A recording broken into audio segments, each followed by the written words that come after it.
Ratusan emak-emak tumplak di lapangan Desa Cicadas, Kecamatan Gunung Putri, Kabupaten Bogor dalam mengikuti senam sehat yang digelar calon anggota legislatif atau caleg Partai Gerindra nomor urut 4 dari daerah pemilihan Dapil 2 Bogor Timur, Adi Suwardi, yang juga anggota DPRD Kabupaten Bogor dari fraksi Partai Gerindra.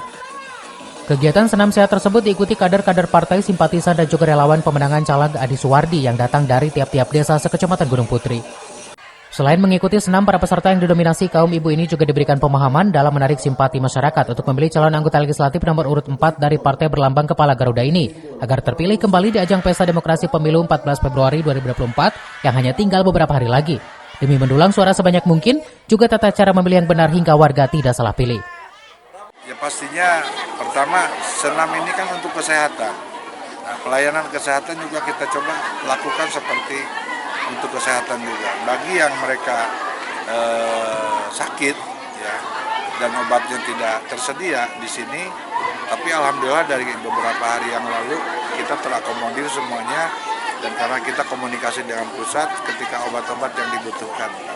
Dan sampai hari ini belum ada menemukan pasien yang harus dirujuk baik ke puskesmas maupun ke RSUD.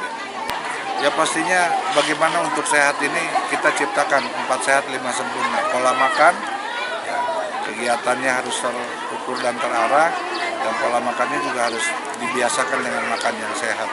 Tentunya gizi yang cukup. Untuk mencapai ke arah sana tentunya ekonomi kita harus baik. Bukan hanya senam sehat saja, dalam kegiatan tersebut juga digelar bakti sosial, pengobatan gratis bagi warga sekitar.